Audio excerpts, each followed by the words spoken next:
All right. Good morning, Chair Postman, members, Garrett, Allendroff, staff, and guests. The lobbies are open and the recording has begun. Thanks, Justin. Good morning, everybody. We'll convene the board caucus meeting for Tuesday, April 23, 2024. First up, we will get a briefing from Sarah Oki, our research program manager, on a survey done on social equity, the social equity program. Welcome, Sarah, and I'll just turn it over to you. Thank you. Hello, board members and everyone else that is listening. Let me go ahead and share my screen.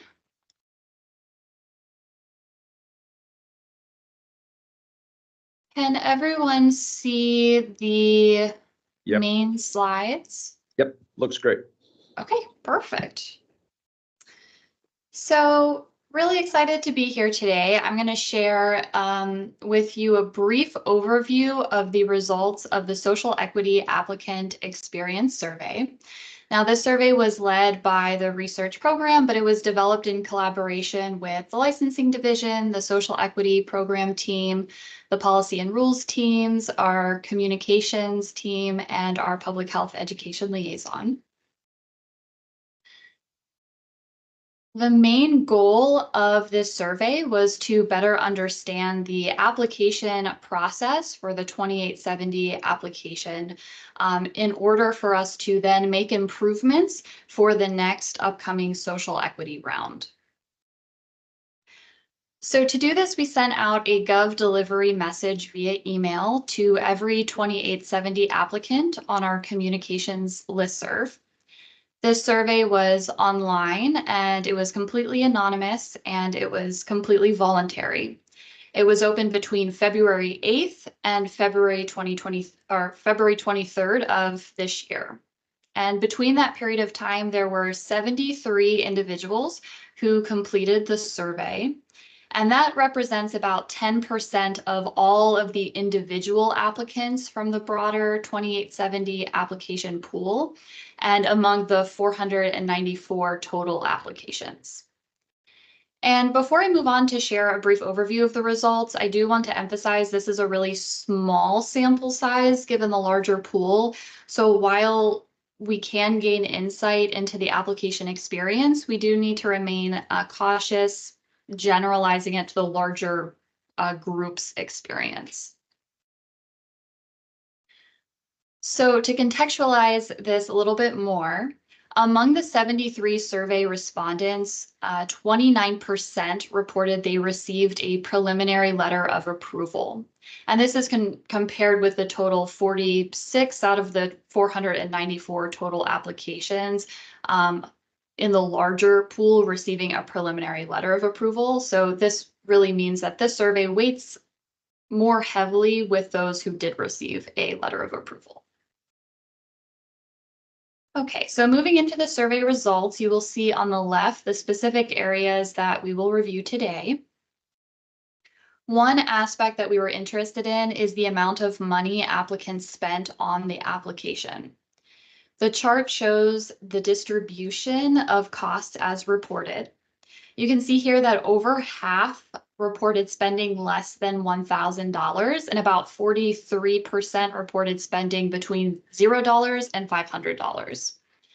Now, there were a couple applicants who indicated spending a much larger amount than this range here. However, these were outliers in the broader application pool.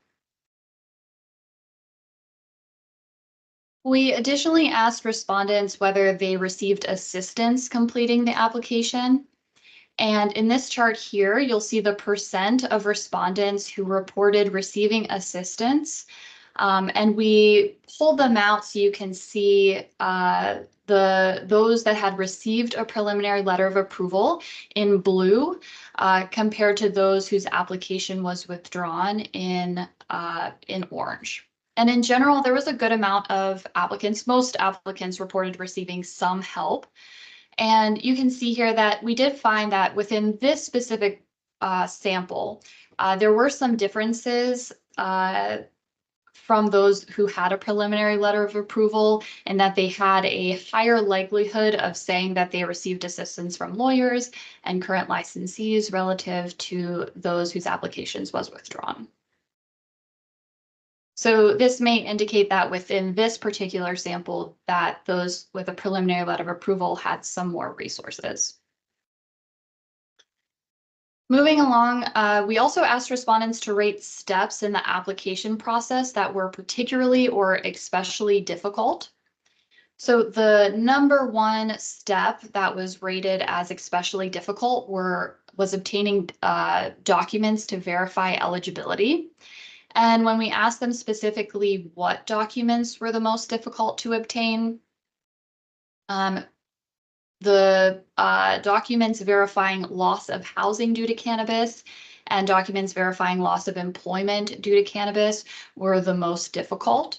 So for example, we can see here that over 70% of respondents who tried to obtain documents verifying loss of housing either said that it was impossible to obtain or difficult to obtain. And we can see the same thing over here for loss of employment.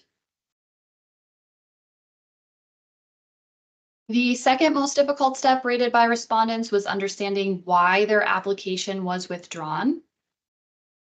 And the third most difficult step rated by respondents was getting their questions answered by LCB. So to better understand those last two questions, we additionally asked survey respondents to rate on a scale of 1 to 5, not at all too extremely, the following questions. How helpful was the information provided on LCB's website? And how clear were LCB instructions to provide input on rules? And in general, we can see here that LCB does have some room to grow in being more clear and helpful with our feedback. And interestingly, we found that those who had received a preliminary letter of approval tended to rate LCB as more helpful and as more clear relative to those whose application was withdrawn. So some slight group differences in this sample. And quickly, I'll also mention that in general, the majority of applicants or survey respondents reported there was enough time to complete the application. Finally, we also asked respondents about a range of ways they wish to communicate with us. In general, surveys were popular, so too were in-person meetings, virtual meetings, emails, websites. There were some alternative ways mentioned that we could potentially look into, such as text messaging. However, again, because of the small sample size, we only received 10% of everyone that we would have wished to have respond. So figuring out ways to effectively engage and communicate and interact with stakeholders is important. So to summarize, these results, again, need to be interpreted with caution because small sample size. We did find several areas of growth for LCB that are currently being discussed within several divisions, such as clarifying rule language, revising the eligibility rubric, effectively communicating with stakeholders, creating more resources for a smoother application process. The survey results will be reviewed in an upcoming social equity blog, so keep your ears up for that. I'm happy to take questions from the board now, and for stakeholders, if you have any questions, please email lcbresearch@lcb.wa.gov. Thank you. Great, thank you. Very interesting. Questions from the board? Yeah, Sarah, tomorrow, this is going to be presented at the board meeting, correct? No, it is not planned to be okay. presented at the board meeting. Tomorrow is licensing social equity update. Okay.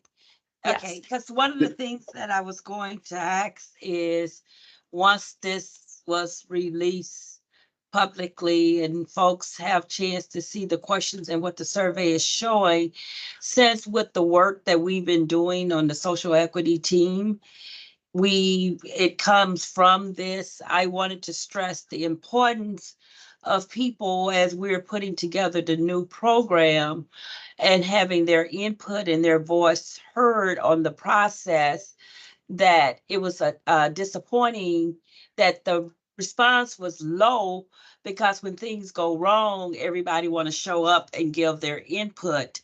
And in saying that, if it was to prompt more participation, is it too late to get this survey with updated if other folks choose to say, I want to respond now? No, I think if there was general interest to reopen the pool or to have another round of surveys, really trying to dig into other areas that we might be able to improve on, I think that is definitely a possibility. And I completely agree that having as many people as possible respond and provide feedback, that'll give us more and more information to then improve on the next steps that we move forward on. Yeah, because I mean, everything we're doing behind the scene is coming from us hearing from the folks that apply, and to make sure that what we are putting in place going forward, we've taken all of that in consideration. So to have such a low percentage responding, I just want to see if there is an opportunity to get the broader community to participate. Yeah, that would be great. Yeah, okay. And I would hope that when people see that the new program has changes in part based on what we learned, then they see the value of responding and, across the board, hopefully then people do it, and we'll just, keep reminding people, I suppose. Yeah. So is this gonna, sounds like tomorrow we've got licensing coming to the board meeting. Yes. Are we going to get an update at the board meeting at a future date about this? Because I just going back to board member Garrett's comments, seems like that might be a good way to encourage more participation since we have a broader audience typically at board Right. meetings. So it would be great to have you come to a board meeting as well. We certainly should. We can talk about it tomorrow too. We can ask the licensing social equity team about it, how they've used this information, and give us that opportunity. But yeah, I welcome that. I mean, generally we do these sorts of briefings at the caucus, not for the board meeting, but we should definitely find a way to raise the profile as much as we can. And certainly the next time we do any survey, whether it's reopening this or another one, let's make sure we do that. Keep hammering on folks. But I think I know it's already been useful to us, what we learned, and Member Garrett's right. It would be great if we had bigger response, and I on the response, it's, a couple of things, and you tell me, Sarah, how much we should rely on this, because it is a small sample, but it's not nothing, and it's has some validity, statistical validity, but is it were our respondents, did you say, overly represented by people who did qualify? Our respondents were overly represented in terms of the applicants that received a preliminary letter of approval. Okay. And even though it's small, it's consistent with what we've heard overall, of finding trying to explain loss of employment. It's consistent, but it still would have been better if it was higher participant. Yeah, my gut tells me that if we had a bigger sample of those who didn't receive a letter of the initial qualification, it would have been maybe more negative. But just guessing. I did have one question on one of the slides on your application costs slide. Do we know if there's connection between spending more and having more success at qualifying? No, so there was actually not, when you separate it out between the groups that did receive a preliminary letter of approval to those whose applications were withdrawn, after excluding those two outliers, you didn't see any real stark differences between the application cost. Really, it was the resources, the assistance, receiving assistance, being able to obtain documentation, and then understanding kind of what the information we provided on our website and how to provide input on rules. Well, but if you look at the percentage of the ones that got in, or whatever, that said they used an attorney, that was high. Well, if they used an attorney, there was cost. Right. Right, Yeah, it that's was true. it was interesting because people who received a preliminary letter of approval tended to rate lawyers at receiving assistance from lawyers, and conversely, those whose application was withdrawn tended to be higher likelihood of receiving help from a consultant. Right. So I'm Interesting. curious about those differences. Yeah, the consultant was the only one that wasn't better than no help, right? And that's interesting to me too. I mean, that's Yeah. one where we had a lot more respondents to get at that, because it was attorneys and current licensees. And, you know, I was encouraged to see that current licensees who helped produce better results for people. And, you know, that's something we should try to encourage more of. You know, I assume that was done without charge, but we didn't ask specifically. But, you know, if that's just a true mentorship relationship, that'd be terrific. The other thing that was really interesting was people saying they didn't understand why it was withdrawn. And that we definitely have to think about that too, and how we communicate Yeah. all around this. You know, it's yeah. Okay. Yeah.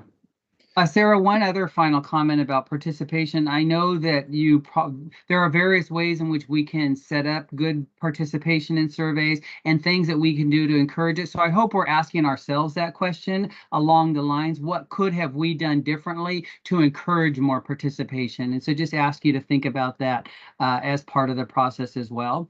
And then I also just wanted to take a moment to thank you for this work. And it's a good example of the fine work that a research team can do. And I'm super excited. I don't know if we've talked about it broadly, but you're now fully staffed again, and we've got a couple of great additions to your team coming on. And I think this is just a sample of some of the great work that's going to come out of your unit. So thank you.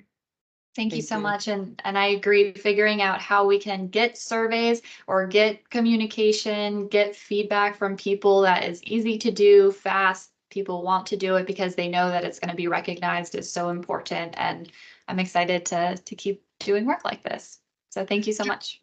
Yeah. I totally agree with what Member Volendorf just said. But one last question, let's go. As we start a new program, is there a value in kind of creating that feedback loop with applicants earlier in the process, so it becomes more part of the thing? And then maybe when we do this after the fact survey next time, people just be more engaged with us? Does it work that way? I mean, as a researcher, I think we should be having as many points as possible so we can track across time. And if we set up this only takes 5 minutes, this only, and this is going to help improve your experience and other experience. You don't want to overburden people with too many surveys, but there is that optimal amount that I think we can aim for. Yeah, great. We're just going to normalize that kind of communication. Yeah. Stakeholders. So cool. Great. Thank you. Great work. Thank you. Let's move to policy and rules team updates and prep for tomorrow's board meeting. Cassidy West is the policy and rules manager. I will let you drive from here. Okay, great. Good morning, Chair Postman, board members Garrett and Volendorf. So I'll go ahead and just follow up on social equity and what's going on with that. And just briefly to comment on or answer some of the questions and comment on some of the conversation that was just had with Sarah. So with regards to, even though there was a small sample size, we have seen that those consistent results and data from other states, as well as academic research and other literature. And so I guess that's positive to know that the data may be somewhat reliable. And then with regards to integrating that data and stakeholder engagement, we are definitely coming up with questions and a format so that we can follow up on some of the information that we got during the survey and dig a little bit deeper. And we're also planning on putting out a survey as well for folks who can't attend the stakeholder engagements. So we'll be working closely with the research team on that as well. Okay, so with regards to timelines on that, let's see, we have We will be having engagements coming up in mid-May to review and discuss changes to the rubric and scoring criteria, which were revised based on that survey data and other comments that we've seen. Then we'll be holding engagements in June, and then in late June and July, more likely July, file the CR 102. So just going back to the engagements in May, we will be doing the rubric scoring and criteria as its own engagement, and then follow up with surveys on that. And then we'll take all of that information, incorporate it into the draft rules, and then hold engagements on those to review with stakeholders. At this time, I'm not sure if we'll need 1 or 2 of those meetings, which is why I say late June, July on the 102. But everything is still on track with what our original timeline was, so that's really positive. So the THC bill, another big one.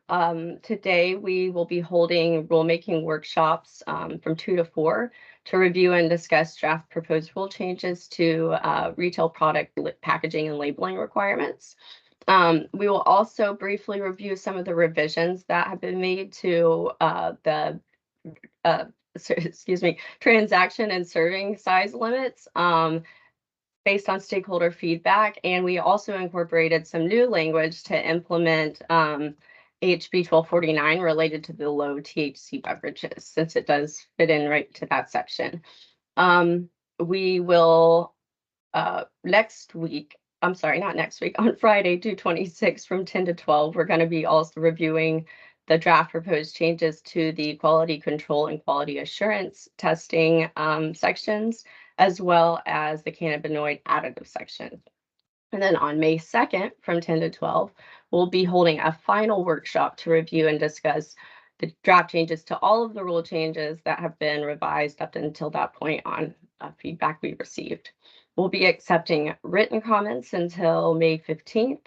And then that would bring the CR 102 to be presented to the board in July, on July 18th at that board meeting. And then a hearing in August, and rules would be effective in September. Any questions on those? That's quite a bit. Okay. Go ahead, sorry. No, I'll talk later. Go ahead, sorry. No, of course. Okay, so for sampling, since we do have so many engagements coming up, we're planning to just disseminate those draft rules publicly and post them on the website to allow several weeks so people can comment on the proposed changes, and then we'll hold a final engagement to review those changes in late June, July. Just don't want to stack up too many engagements a week. Okay, so then we have minors on the producer processor license premises. We will be having 2 rounds of stakeholder engagement in June, and then the CR 102 would be presented in July at the 17th board meeting, assuming that we're having that one. And then the public hearing would be held in August with the rules effective in, CR 103 in September with the rules effective in October. Medical cannabis endorsements. So Daniel will be presenting the CR 102 tomorrow, and then in just a minute I'll be passing it to Denise, who will preview this for Daniel tomorrow. He's out today. The public hearing on this will be held on 6/5, assuming that the board approves the 102, and then the 103 will be held on June 18th. Also today, tomorrow, Daniel will be presenting the medical cannabis excise tax 101, and that's implementing HB 1453. So Jeff will provide a preview today on that. If the board approves the 101 tomorrow, the CR 102 would be held on the 18th of June with a public hearing in July, and then the 103 in August with rules effective in September. Jeff is also working on the medical cannabis waste, the cannabis waste legislation, and that's 5376. He'll be presenting the 101 on May 22nd. We'll be holding engagements in June, and then that would bring the 102 to be presented in July, August, depending on what that engagement looks like. Okay, also cannabis, the flexible payment terms for cannabis businesses. Daniel will be presenting the CR 101 on that on May 8th. And then the CR 102 will be presented in July on the 31st board meeting. And in lieu of holding live or in-person or virtual stakeholder engagements, we think that a survey will be most appropriate and get the information we need. And so we're working on developing that to be disseminated in June. With regards to petitions for cannabis, we received a petition regarding a request to amend WAC 314-55035 regarding employee stock ownership plans for businesses. So Denise is working on that, and she'll be presenting the petition response to the board on the May 22nd board meeting. Also on the, Daniel will be presenting that at the May 22nd meeting. But also on the 22nd, Denise will be presenting a petition response regarding the banning disposable vapor cartridges, vape cartridges. And then we also have for general rulemaking, where the CR 105 to initiate expedited rulemaking to amend Title 314, the 314 WAC. And replace WLCB with LCB. So this is just a technical change, so it'd be expedited. And then also on 5/8, Jeff will be presenting a petition response that we received related to replacing WLCB with LCB, and also requesting that the rules be updated to include gender neutral language. Going on to alcohol, we have the CR 102 for prohibited conduct that Daniel will be presenting tomorrow. And this is with regard, and then the rules will be repealed based on the E2SSB 6105 that was signed by the governor earlier this year. But Justin will be previewing that today. And then for the CR 103 on that, assuming the 102 is approved today, that will be presented to the board on June 18th. And then the repeal would be effective completely on July 19th. Any questions about any of that? And I guess no one's going on summer vacation. That's my takeaway on your team or on the board, because it's going to be busy summer. The only thing I want to say is on the you have a 101 on the payment terms for cannabis, right? And when we got that, we talked about this a little bit, which is what do we do on the alcohol side? And I don't know yet what the recommendation is that you'll be bringing forward.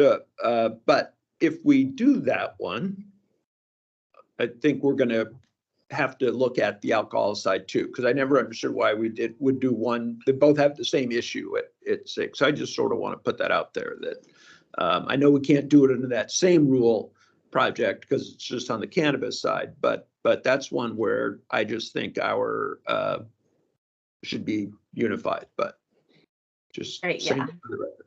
Okay. Anywhere we can create consistency, I think the better. Yeah. All right.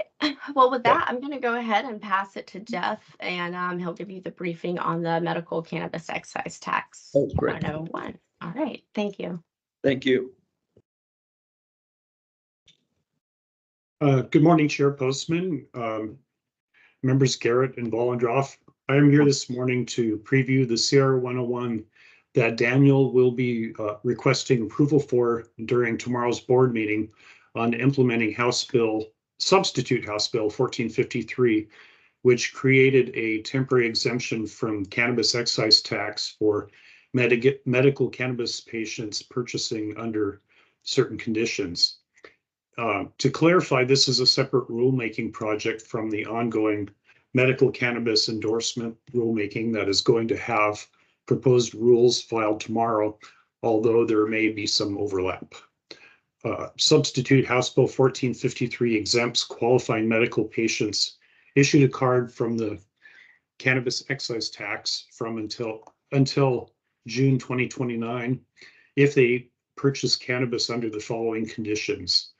The purchaser is a qualified agent or patient or designated provider issued a recognition card.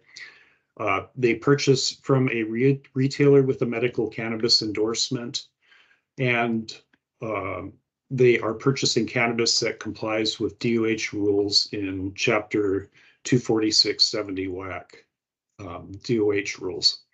So if approved during tomorrow's board meeting, there will be an informal comment period until May 29th. We plan on holding 2 stakeholder engagement sessions on June 3rd and June 5th, and to have proposed rules filed by June 18th.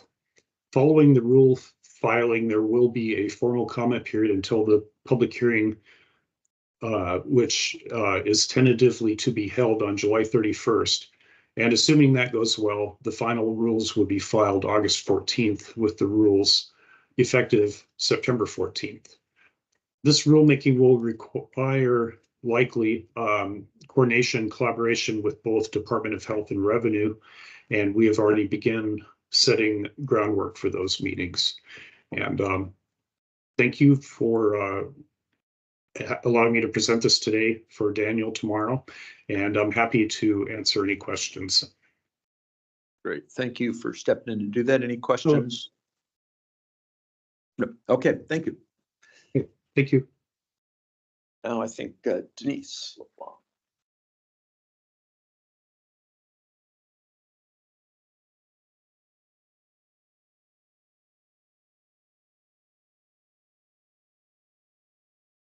Good morning. Good morning, Chair Postman and Chair Members Volendroff and Garrett.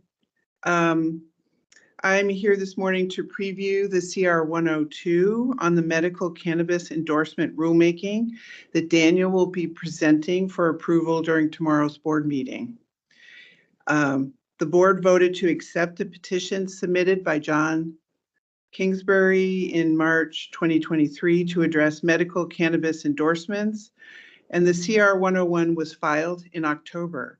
While the petition was asking to amend WAC 314-55020 and 314-55080, 020 is more of a general licensing regulation, and given the approach we've taken to non-compliance in 080, we don't think edits to the 020 section are necessary, and Daniel will go into more detail explaining why tomorrow.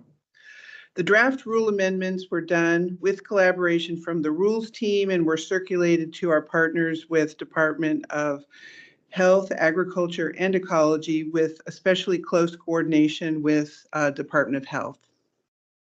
The draft rule language was posted on LCB's website towards the end of February, and 2 stakeholder sessions were held in March, during which mostly positive feedback was received on the draft language, and suggestions were made that have been incorporated into the proposed rule language.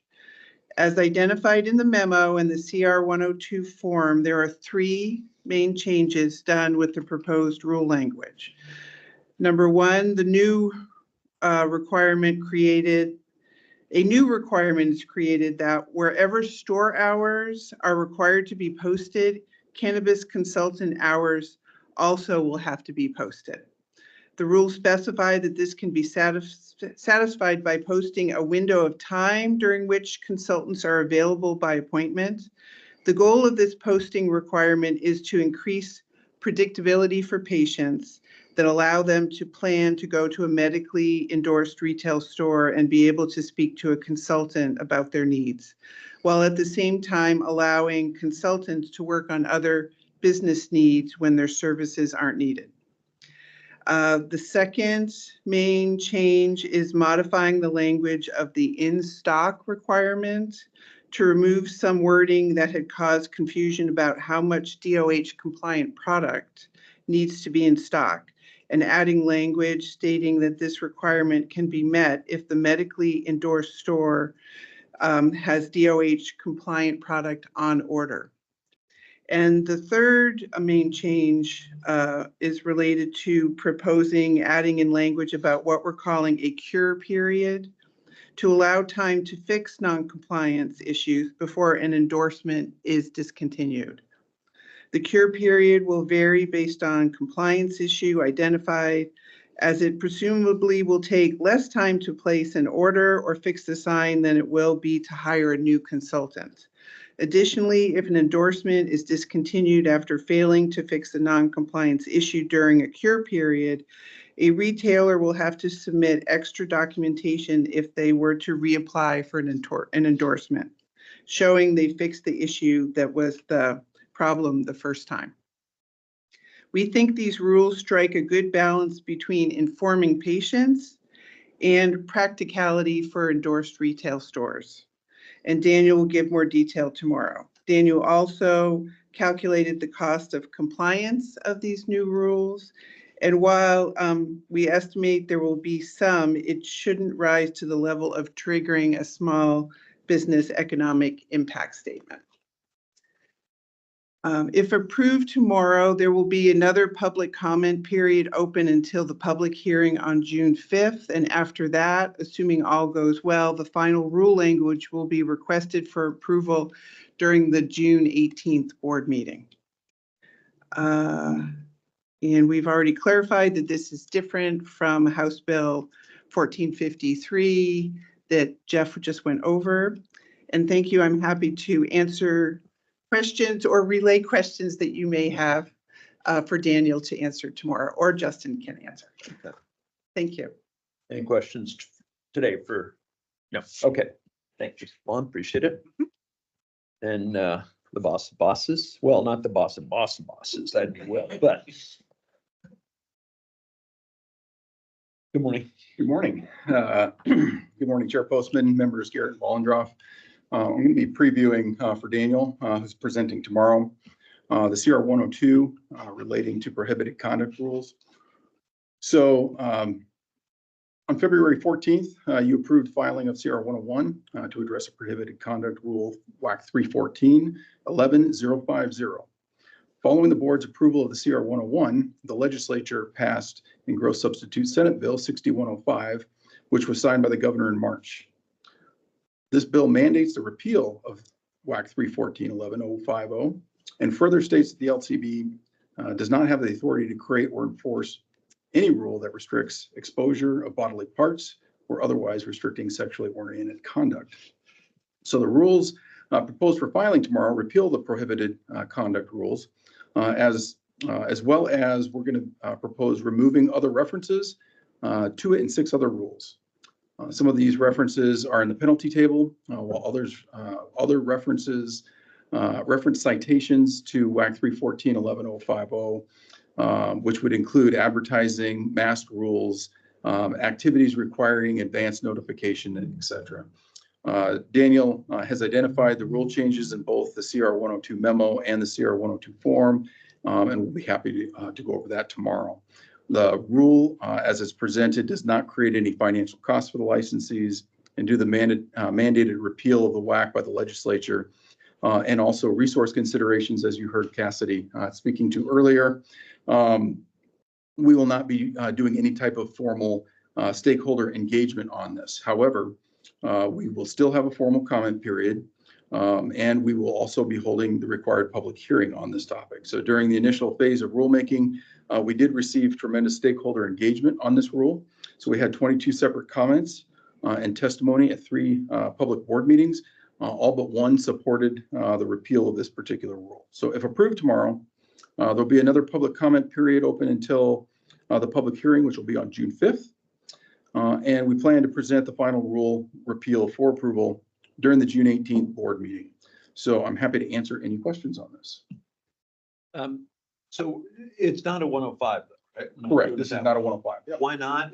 Would that have been an option for this? Potentially, but we had already opened the CR 101. Oh, that's right. And so the effective timeline isn't going to make any changes. So and there'd be no public hearing, right, with the 105? Is that right? Hey. Yeah, I believe, okay. Because those are more technical, but this is we're not going to be doing the stakeholder engagement on this because there's not a policy discussion around whether or not to repeal it. Legislature presented that for us. So, but there will still be public comments. So if folks want to comment further on this, we're happy to take those comments during the formal period. And we will still be required to have the public hearing. Okay, good. Any other questions, just on that one? No. So Go ahead. do you mind if I touch base on the medical excise tax provision? So I wanted to bring this up because we've been getting a lot of questions around 1453. So I've been receiving questions from a number of stakeholders. I've even received some questions from tribes on this particular issue. And there's a lot of confusion. So I thought I would be able to couch this today, hopefully, to when you all get questions, you'll have a better understanding of kind of how this is playing out. So under the previous medical cannabis sales and use tax exemption that is applied by the Department of Revenue related to DOH product. Many years ago, based on a number of factors, the departments of health and revenue had opted to provide an opportunity for that sales and use tax exemption on any product that a patient was purchasing. And that was done by a policy that was presented by the Department of Health.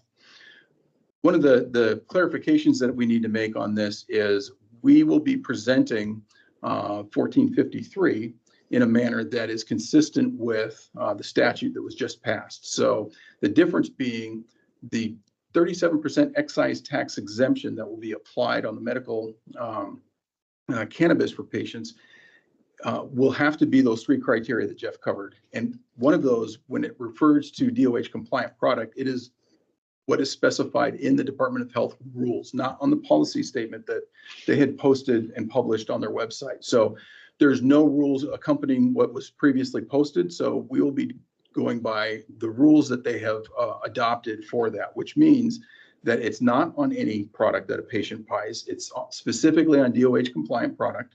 And it's not in any store. You have to be a medically endorsed store. And it's also only for the patient and designated providers. So that was set by legislation. That was set by legislation. So, and the confusion comes because I think when you're looking at the sales and use tax issue, there were a number of stores, although it was only eligible for medically endorsed stores, people were offering discounts. And so it's pretty common to see discounts for veterans and seniors and those types of things. So if you're a medical patient, oftentimes you get a 10% discount instead of the sales and use tax exemption. And I think people have confused some of those discounts where they think they're giving an exemption, but they actually only gave a discount in stores that don't have medical endorsements. And so there's been some practices that have gone on discounting for patients over time that has created some confusion within the industry and outside the industry. So just wanted to make sure that I present some clarification around that. This is going to be much more restrictive and much more strict for application of these 37% excise tax. So that I'm anticipating receiving lots of questions to continue. We're looking at providing some sort of an explainer for folks. We've been in contact with associations trying to coordinate communication so we can get the word out. And that's why I wanted to also bring it up today, because there is a lot of confusion around the medical excise tax exemption. We'll send something to all retailers. Yeah. And, yeah. So it's interesting when we have, the two things we're going to talk about with the tax and then the rules, then we have the recent process that licensing worked on with DOH to review.